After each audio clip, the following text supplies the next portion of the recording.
Hello class 9th student, this is the next video of chapter 4.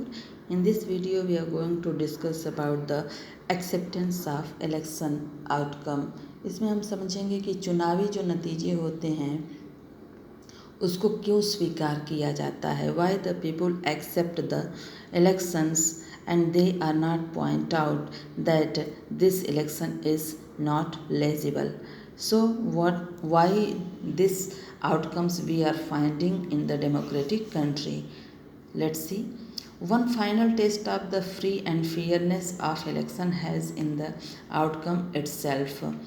जो result आते हैं election के वह रिज़ल्ट ही बता देते हैं कि इलेक्शन किस बेसिस पर हुए हैं, फ्री एंड फेयर तरीके से हुए हैं कि नहीं. तो जो रिज़ल्ट का पैमाना होता है वही लोगों के एक्सेप्टेंस का कारण बनता है और लोग उसको एक्सेप्ट करते हैं कि what ever result has come of the election it is because of the participation of the public of that country.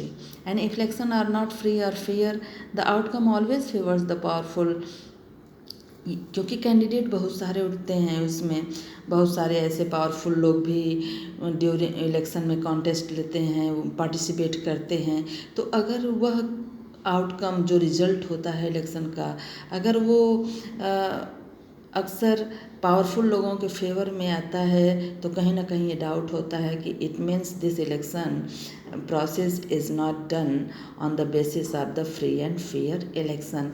क्योंकि any one can be participate in election, कोई भी पार्टिसिपेट कर सकता है इलेक्शन में और रिज़ल्ट किसी के भी फेवर में आ सकता है. क्योंकि जो वोट किए जाते हैं वो basis on the work of that candidate of that government. तो गवर्नमेंट के वर्क के आधार पर, काम के आधार पर वोट किए जाते हैं. The people are satisfied with that party or with that candidate government, then it doesn't matter that candidate are powerful or not, that party is powerful or not, that party is rich और not या weaker section, इससे matter नहीं रखता है. Matter ये रखता है कि हाउ मच दैट कैंडिडेट या that party will give good governance of that country. In such a situation, the ruling parties do not lose elections. Usually, losing parties does not accept the outcome of rigged elections. The outcome of India's elections speaks for itself. अगर इस तरह से होता तो जो powerful ये parties होती हैं वो तो कभी इलेक्शन हारती ही नहीं. वो गड़बड़ी कर करके या धांधली करके भी इलेक्शन जीत जाती और हमेशा उनके फेवर में ये आते. लेकिन जो फ्री एंड फेयर तरीका होता है इलेक्शन करवाने का भारत का वो बेहतर होता है और जब रिजल्ट आता है तो खुद ही बता देता है कि इलेक्शन किस बेसिस पर हुआ है. तो what the outcomes we are finding in India's elections, let's see one by one through this fact. The ruling parties routinely lose elections in India both at the national and state level. In fact, in every 2 out of the 3 elections held in the last 15 years, the ruling party lost. तो इस first fact से ही पता चल जाता है कि जो election हुए हैं वो बिल्कुल फ्री एंड फेयर तरीके से हुए हैं. क्योंकि यहाँ पर जो रूलिंग पार्टी हुआ करती थी may be in the next election that party can be lose the election, कि अगर दूसरी बार जो इलेक्शन होता है तो हो सकता है कि वह पार्टी इलेक्शन हार जाए, either on the national level और the state level, doesn't matter. It means their work is उनके जो काम होते हैं they are deciding that party deserve to win the election. और पिछले 15 ईयर्स के अगर हम रिकॉर्ड उठा करके देखें तो हमने ये देखा है कि every 2 out of the 3 elections held in the last 15 year the ruling party lost. कि जो रूलिंग पार्टी है वह पहले या दूसरे इलेक्शन के बाद वह इलेक्शन हार गई रहती है. यानी कि इलेक्शन बिल्कुल फ्री एंड फेयर तौर पर होता है. जो पार्टी बेहतर काम करती है उस बेसिस पर लोग उनको वोट देते हैं. The second has given that in the US an incumbent और sitting elected representative rarely loses an election. In India, about half of the sitting MPs are MLA lose elections। अगर हम America की बात करें तो वहाँ पर जो एक बार इलेक्टेड रिप्रेजेंटेटिव होते हैं वह मुश्किल से ही अपना चुनाव हारते हैं नेक्स्ट इलेक्शन में, क्योंकि लोगों को बहुत ज़्यादा उस पार्टी से या उस कैंडिडेट से प्रॉब्लम नहीं हुई रहती है, इसीलिए लोगों को लगता है कि क्या बार बार कैंडिडेट को चेंज किया जाए। What ever candidate has elected already, let that candidate भी रन द कंट्री। लेकिन भारत में ऐसा नहीं होता है। भारत में जो एमपीज़ होते हैं या एमएलए होते हैं, जिस भी कॉन्स्टिट्यूंसी से वो चुनाव लड़े रहते हैं, तो ये श्योर नहीं है कि नेक्स्ट टाइम अगर इलेक्शन में फिर उसी कॉन्स्टिट्यूंसी से वो इलेक्शन लड़ते हैं तो वो इलेक्शन जीत ही जाएं। अगर उन्होंने उस कॉन्स्टिट्यूंसीज में बेहतर काम नहीं किया है तो लोग उनको नेगलेक्ट भी कर देते हैं और उनको चुनाव हरा भी देते हैं। Candidates who are known to have spent a lot of money on buying votes and those with known criminal connections often lose elections। कुछ इस तरह के भी कैंडिडेट होते हैं जो पैसे के दम पर ये लोगों का वोट खरीदने की कोशिश करते हैं या क्रिमिनल बैकग्राउंड के होते हैं, वो भी अक्सर चुनाव हार जाते हैं, क्योंकि लोगों को लगता है कि अगर इस तरह के व्यक्ति, अगर क्रिमिनल बैकग्राउंड के लोग या इस तरह के गड़बड़ी करने वाले लोग अगर देश के शासन को चलाने के लिए आ जाएंगे तो वो देश में कितना ज़्यादा करप्शन फैलाएंगे, देश में कितना ज़्यादा वो हिंसा फैलाएंगे, वायलेंट कितना होगा, देश में अशांति कितनी रहेगी। तो पीपल्स आर वेरी नॉलेजेबल, लोग बहुत समझदार हैं, and that is why they have, because many candidates contest an election and they choose better candidates in election, and they read their background also, they think about their background also, that what type background this candidate is belong. And the next has given that barring very few disputed elections, the electoral outcomes are usually accepted as people's verdict by the defeating party। एक ये भी चीज़ देखा गया है कि जो भी party चुनाव हार जाती है उस हार को वो एक्सेप्ट कर लेती है, ये सोच करके कि लोगों ने अपना मत दिया है, उन्होंने जिसे भी चुना है वह अपने चॉइसेस से चुना है, अपने मन से चुना है, इसलिए लोगों के वर्डिक्ट समझ करके, लोगों का वो मत समझ करके वो पार्टियां जो होती हैं, हारी हुई जो पार्टी होती है, वह उस चीज़ को एक्सेप्ट कर लेती है कि यह लोगों का मतदान है और लोगों ने ही उन्हें हराया है। तो these are showing that, and because of this we can say that peoples are accepting the result of the election, and they think that whatever election has done या whatever outcomes has come of the election, that is on the free and fair basis. Now next has given challenges to free and fair elections। इसमें हम देखेंगे कि कुछ challenges भी हैं free and fair election करवाने में। All this leads to a simple conclusion: election in India are basically free and fair।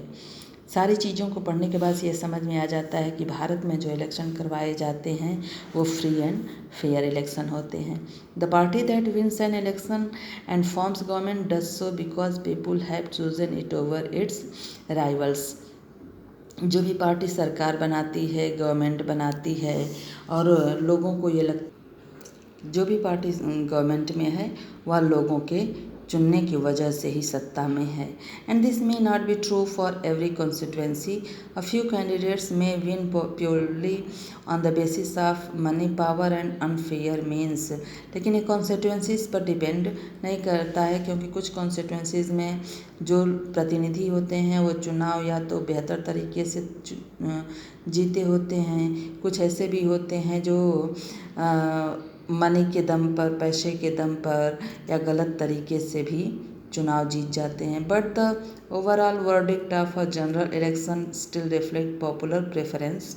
लेकिन फिर भी ये बहुत ज़्यादा इस तरह के केसेस नहीं होते हैं और लोगों के वर्डिक्ट को मान करके एक्सेप्ट कर लेते हैं कि whatever election has done, that is the free and fair election are. There are very few exceptions to this rule in the last 50 years in our country, and this is what makes Indian election democratic। इस तरह के cases जो सुनते हैं कि यहाँ पर गड़बड़ी हुई है या यहाँ पर रैगिंग तरीके से इलेक्शन करवाया गया है, तो अगर 15 सालों का रिकॉर्ड उठा करके देखें तो इस तरह के केसेस बहुत कम ही आए हैं, रेयर आए हैं। इसलिए लोग इस चीज़ को एक्सेप्ट करने में नहीं झिझकते हैं कि जो भी भारत में इलेक्शन होता है वह बिल्कुल डेमोक्रेटिक वे में होता है, सही तरीके से होता है। क्योंकि अगर गलत तरीके से चुनाव जीता गया कैंडिडेट है तो उस व्यक्ति के उस जीते हुए चुनाव को रद्द भी तो किया जा सकता है, उस पर एक्शन भी तो लिया जा सकता है। Yet the pictures look different if we ask deeper question. Are people's preferences based on real knowledge? लेकिन फिर भी कुछ क्वेश्चन उठते हैं कि जो लोग इलेक्शन में वोट करते हैं वो क्या वोट बिल्कुल अपने ही नॉलेज से करते हैं, mean they are voting only according to their own mind, वो अपने ही विचार से अपने ही मत से वोट कर रहे हैं। क्योंकि कभी कभी ये देखा जाता है कि उन्हें पता ही नहीं रहता कि विच कैंडिडेट्स आर गुड या मीन्स वो कैंडिडेट जो है वह चुनाव जीतने लायक है कि नहीं, उसको वोट देना चाहिए कि नहीं। क्योंकि अगर ये देखा जाता है कि फैमिली में जिस भी पार्टी को लोग फैमिली के मेंबर्स अगर सपोर्ट करते हैं तो सभी लोग उसको सपोर्ट करने लगते हैं, चाहे वो उनको पसंद हो या ना हो। वोट देने में ये ज़रूर होना चाहिए कि सबकी अलग अलग चॉइसेस होती हैं, सबके अलग अलग पसंद होते हैं कैंडिडेट्स के बारे में। तो whoever they are think right person for the country, they should choose those type candidates for the during the election.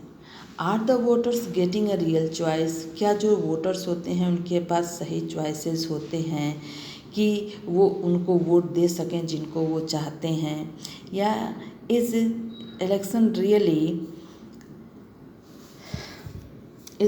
really level playing field for everyone? Can an ordinary citizen hope to win elections?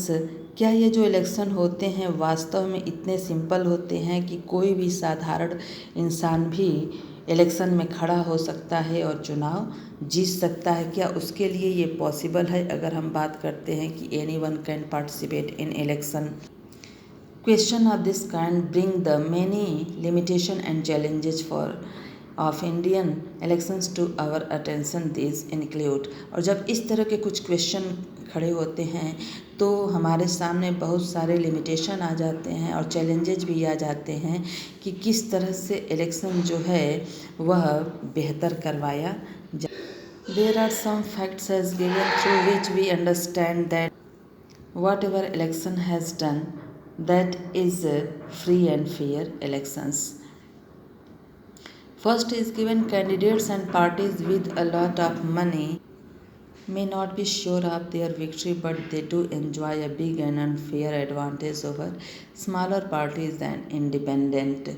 Then means ज़्यादा रुपए पैसे वाले उम्मीदवार और पार्टियां गलत तरीके से चुनाव जीत ही जाएंगे यह कहना मुश्किल है, पर उनकी स्थिति दूसरों से ज़्यादा मजबूत रहती है। यानी कहने का मतलब ये है कि जिस कैंडिडेट के पास पैसे ज़्यादा होते हैं या पावर ज़्यादा होते हैं तो ये ज़रूरी नहीं है कि उस पावर या पैसे के डर की वजह से लोग उनको वोट दे दें और चुनाव जिता दें। हो सकता है वो चुनाव नहीं भी जीतें, लेकिन फिर भी उनका जो छोटी पार्टियां होती हैं उन पर उनका दबदबा बना रहता है, वो अक्सर उनका फ़ायदा उठाते रहते हैं और चाहे तो वह उन पार्टियों को फोर्स करके अपने मनपसंद पार्टी को सपोर्ट दिलवा सकते हैं। In some parts of the country, candidates with criminal connections have been able to push others out of the electoral race and to secure a ticket from major parties.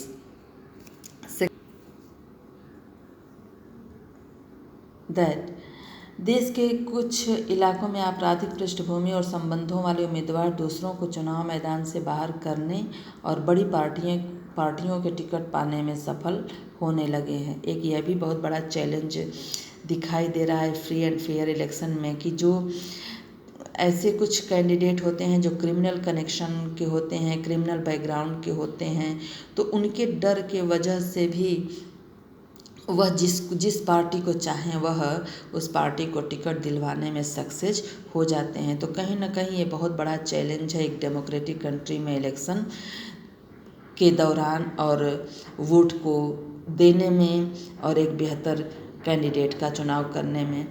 Third has given some families tend to dominate political parties. Tickets are distributed to relatives from these family. वैसे तो हम democratic country में ये बात करते हैं कि anyone can participate in the election, कोई भी पार्टिसिपेट कर सकता है इलेक्शन में, लेकिन कुछ ऐसे भी चैलेंजेज आते हैं कि जो भी पार्टी होती है चुनाव लड़ने के लिए या जो भी चुनाव लड़ती है पार्टी, तो उस पार्टी से जो रिलेटेड फैमिली मेम्बर होते हैं या उसके रिलेटिव होते हैं, तो जो पार्टी अपनी टिकट को देती है यानी अपना समर्थन देती है जिस भी कैंडिडेट को चुनाव में खड़ा करती है, अक्सर वह उन्हीं कैंडिडेट को चुनाव में खड़ा करती है जो उससे रिलेटेड होते हैं। तो इस तरह से कहीं ना कहीं एक चैलेंज बनता है कि जो सामान्य लोग होते हैं, जो कॉमन पीपल होते हैं, वो ज़्यादा से ज़्यादा पार्टिसिपेट नहीं कर पाते हैं इलेक्शन में। Very often elections offer little choice to ordinary citizen, for both the major parties are quite similar to each other both in policies and practices.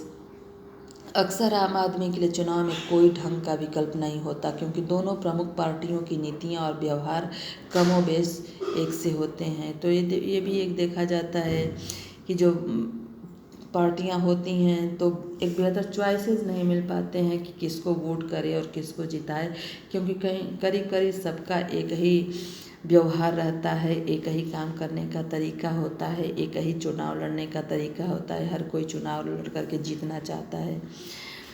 Next has given smaller parties and independent candidates suffer a huge disadvantage compared to bigger party.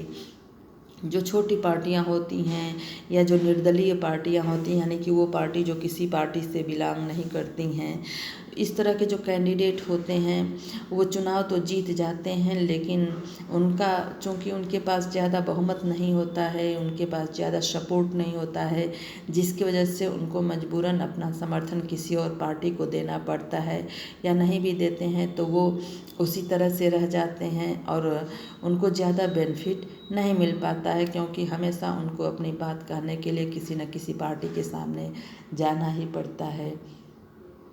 तो कुछ ऐसी ये problems या ऐसे challenges हम पाते हैं।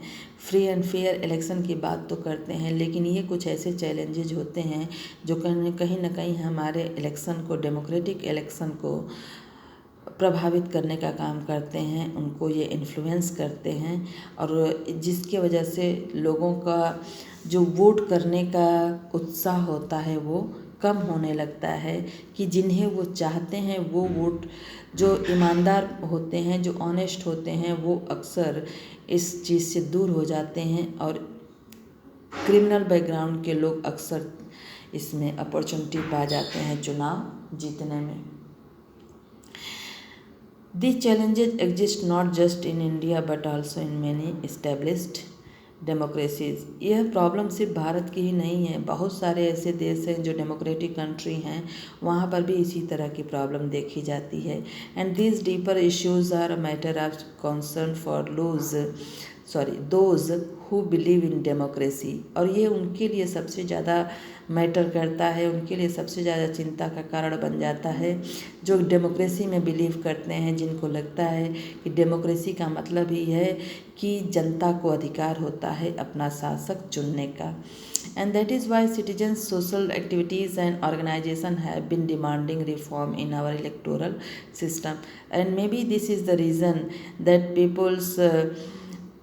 ordinary people or the social activities or the organization, they are demanding from the many years that it may be reform, इस इलेक्टोरल सिस्टम को, इस पैटर्न को रिफॉर्म करना चाहिए, इसमें सुधार करना चाहिए, इसमें इस तरह के लोगों की भागीदारी कम करनी चाहिए जो अपने पावर से या अपने पैसे के दम पर चुनाव लड़ने की कोशिश करते हैं। जो क्रिमिनल बैकग्राउंड के हैं उनको इस तरह इलेक्शन में भाग लेने से रोकना चाहिए, क्योंकि अगर इस तरह के लोग ज़्यादा पार्टिसिपेट करेंगे इलेक्शन में तो कहीं ना कहीं जो इलेक्शन का एक मकसद है फ्री एंड फेयर इलेक्शन करवाना और एक बेहतर गवर्नमेंट देना, वो कहीं ना कहीं पीछे चला जाएगा। Can you think of some reform? What can an ordinary citizen do to face these challenges? इनसे आप पूछ रहा है कि क्या आपको लगता है कि कुछ और भी बेहतर किया जा सकता है या इसको रिफॉर्म करने के लिए कुछ और भी तरीके दिए जा सकते हैं? क्या एक आम इंसान भी इस तरह के चैलेंजेस को फेस कर सकता है और फेस करने के बाद क्या वो भी चुनाव जीत सकता है, लड़ सकता है? क्योंकि जितने ईमानदार लोग, जितने इसमें लॉयल लोग आएंगे, इलेक्शन में पार्टिसिपेट करेंगे, उतना ही बेहतर देश को शासक मिलेगा। और हम कह सकते हैं कि this election is based on the democratic election and free and fair election. So students, in this chapter we try to understand about the election, especially of the democratic countries, that what the pattern of the democratic election and free and fair elections, and if the challenges are that what type challenges in the front of the democratic country during the elections. Students, whatever exercises and questions has given in this lesson, so first you will complete the glossary whatever has given in this chapter. Glossary you will note down from the book, and after that question answer related to the lesson I will provide you. And some exercises has given like match the following in question 3 has given. Hope you will be do it by yourself. इसको आप खुद से ही कर सकते हैं. You will read the lesson chapter properly and try to solve the exercises whatever has given in question 3, and the rest questions I will provide you in the next video. Till then, get revise the lesson properly and note down whatever I had told you, and whatever questions I am providing you, note down those questions and send me for the correction. Thank you, students.